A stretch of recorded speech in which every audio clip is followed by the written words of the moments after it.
Hi, Misha here, and how about another aircraft video? Hobbymaster released two die-cast 172 scale models of the Harrier, specifically the AV8B Plus. Both came out in December of 2021. We had the EV8B from the Spanish Navy and the AV8B Plus from the Italian Navy. And I debated which one to get and eventually decided let's go with the Italian. And as you see, this is already one of the problems with these Hobbymaster stands. The piece that sits on top does not, it's a very rear heavy. Usually what I've done in past Hobbymasters is actually glue this. But the adapter does plug in well, and it does better when you're not on a kind of soft surface like this. But it is a little tail heavy.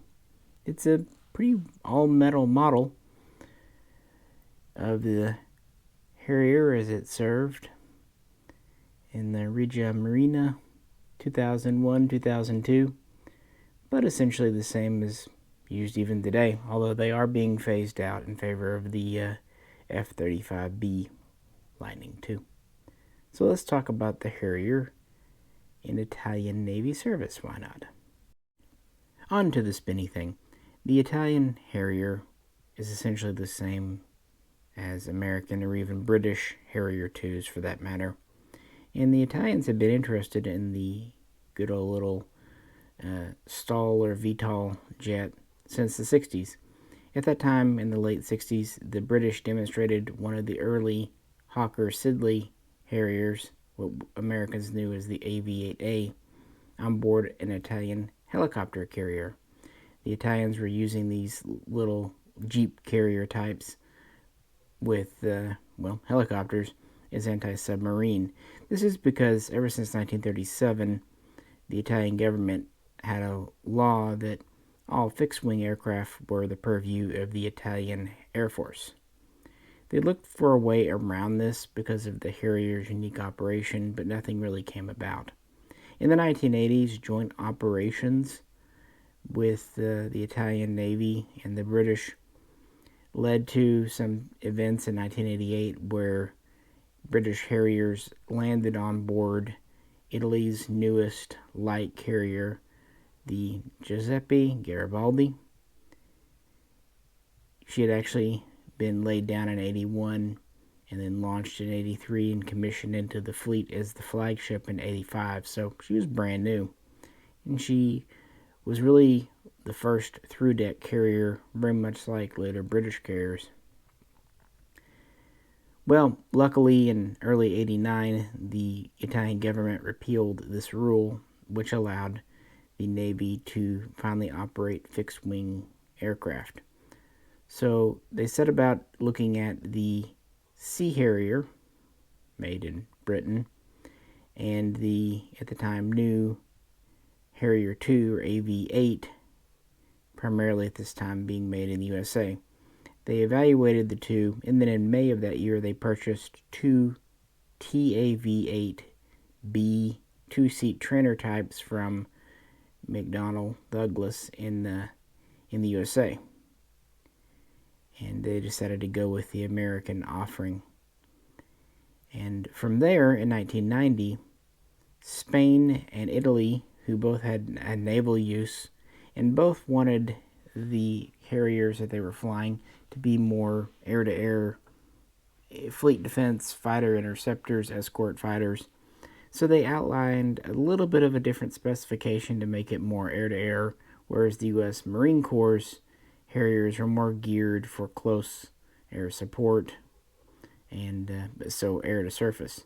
Although we're talking minor differences, both were essentially multi-role fighters as such with the same specifications, able to lift about 9,000 pounds, reach a speed of about Mach 0.9, etc., etc. Had the same number of hard points, a total of 7, 3 under each wing plus a center line, and the Harriers would still all have the 25mm cannon. So, in September of that year, the USA and Spain and Italy all signed an agreement that kind of laid out what they were going to do, responsibilities, obligations, yada, yada, yada. And at this time, the Italian Navy ordered 16 single-seat AV8B, later to be AV8B Plus models.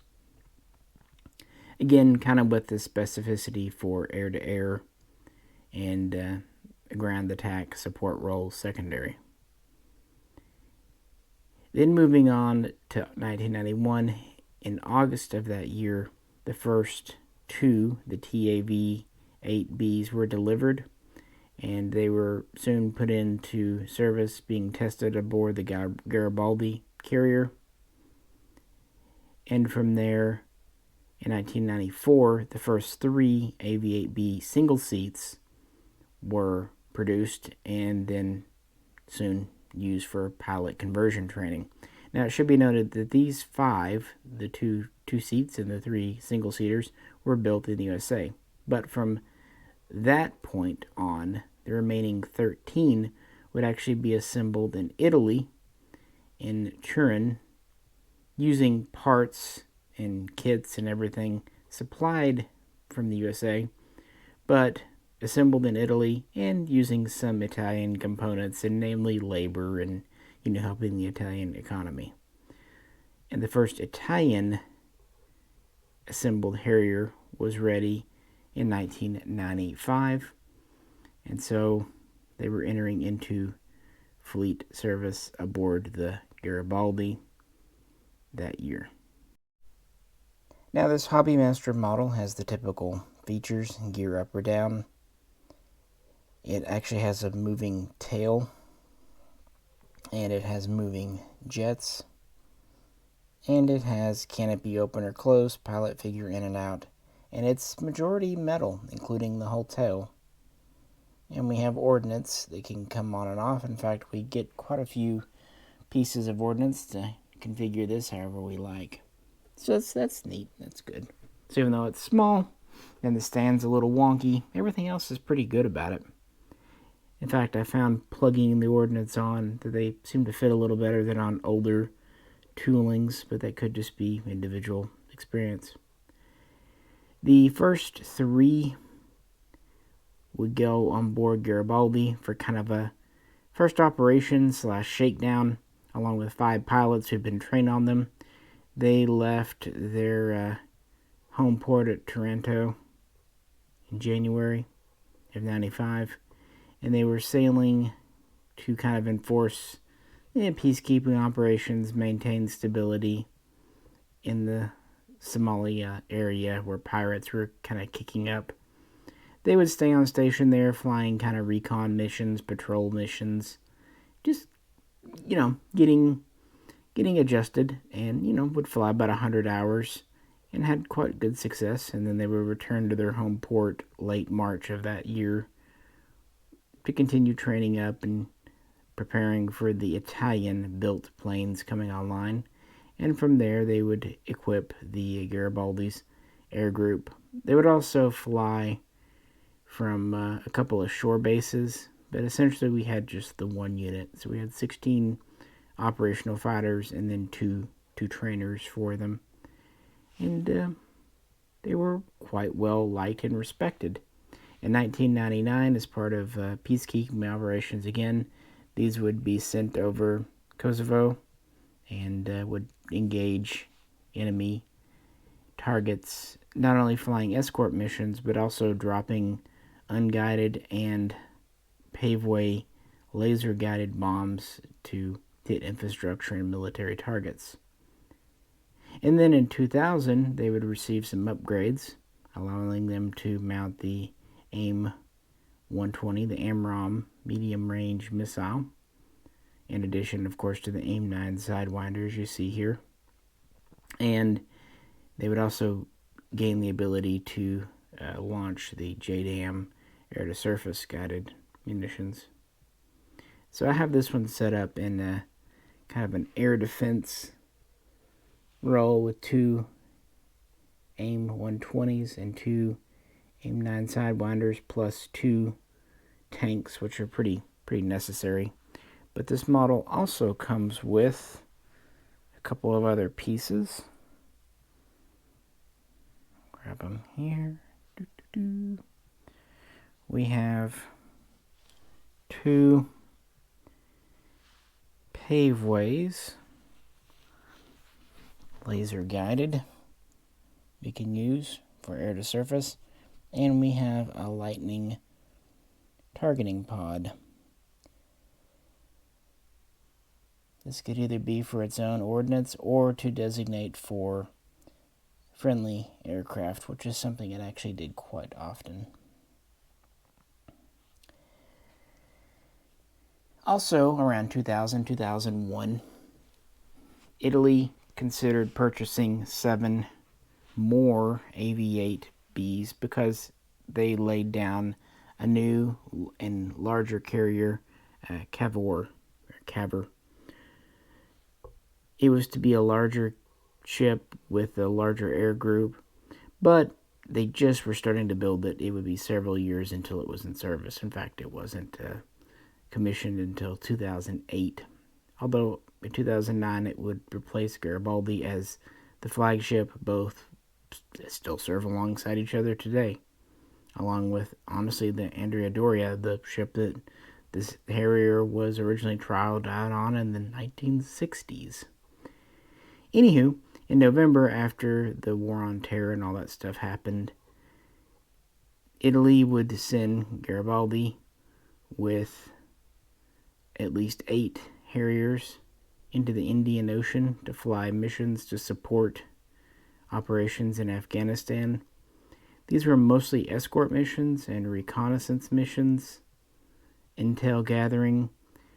They were a little reserved to get into live fire and bombing and all that, and they would continue to support operations into 2002, and so on and so forth. They would support UN, Allied, NATO operations throughout the 21st century, including in Libya in 2011. There, they would drop some bombs, but more often they would use their laser pods to designate targets for Italian Typhoons as well as other Allied craft. It doesn't seem like Italy ever did purchase more Harriers. Instead, they decided to go for the new F-35B. But of course, that's a story with lots of delays and issues. But eventually, they would begin to acquire the F-35B. They were going to purchase 22 for both Cavour and Garibaldi, namely Cavour though. Well, this number was reduced down to 15 because of cost overruns and what have you. Even now, even though they had already planned to have the Harrier out of service by 2020, 14 are still in active service, with only a couple of F-35Bs. In fact, only last year did they begin conversion training and all that. So now they don't suspect that the F-35B will be fully operational and capable until 2024, meaning that the Italian Harriers here will continue to see service for at least the next couple of years. Here are the 4 landing gear in the down position. Front 2 wheels, and these are the wing. And believe it or not, these are actually metal, which is neat. You hear them ringing.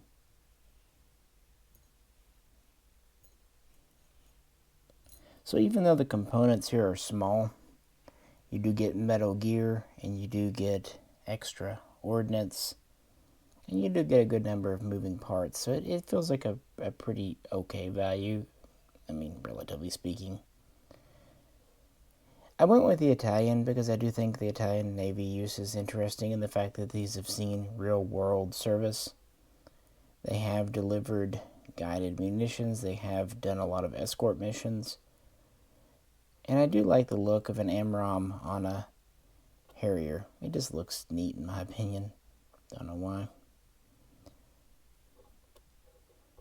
So even though it was a small number, they've had a lot of flight hours with them. And pretty successful with them. Especially considering it's a Harrier. And whenever Hobby Master releases another one of these, I really can't help but get interested. I don't know why. It's kind of like the Harrier. And let's end with it off the stand. Well, mostly. I took the little stud.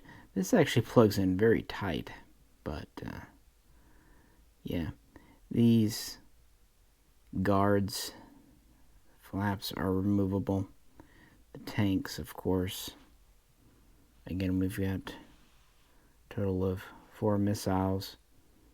Typically, these wingtip ones, stations 1 and 7, are hard to plug into because the wing is just so thin and small, but I'll probably end up gluing these. I almost always have to, just a small dot. But these hold on a lot better than others I've come across. And there is a slot here for Station 4. If you wanted to plug, say, the lightning pod in there, it would be a good place for it. But on the stand, it does cover that up, unfortunately.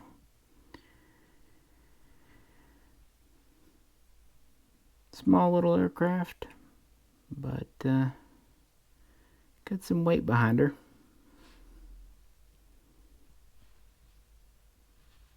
So you can move the horizontal,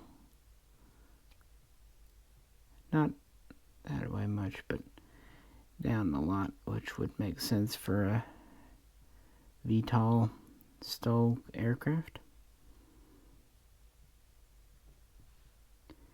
Anyway, even though these were designed as more of a naval-based interceptor fleet defense, after the 2000 upgrades, as well as others, their ground attack capabilities have been expanded. And they do quite a good job. The Spanish version looks very much the same as this, frankly. So I just couldn't really justify getting both. I guess you could say this is the Navy's first. This does fit a little loose. It's my... they all do. All the Hobby Master Harriers fit a little loose in the front. Mostly because of the bulge. There's not really any way for it to grab onto the front. It pegs into the back. But I guess this really could be said to be the Navy's first fixed-wing aircraft, at least in many, many decades. And the second will be the F-35B that's, again, just now working up on Cavour. I don't know. Cavour.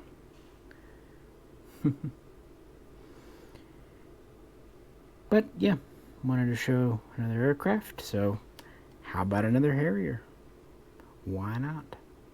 And then let me know what you think. And in the past, I've done several videos on British and American U.S. Marine Corps Harriers too, so if interested, check those out, please. And yeah, Hobby Master does a pretty good range. You know, both. And maybe one day they'll even do the FRS Mark I from the British Navy. They've been putting it off for like 2 years, but yeah, maybe one day. Anyway, appreciate you hanging out with me, talking about cool Italian jump jets. If you could, please do like, share, and subscribe. This is Misha. Catch you very soon next time.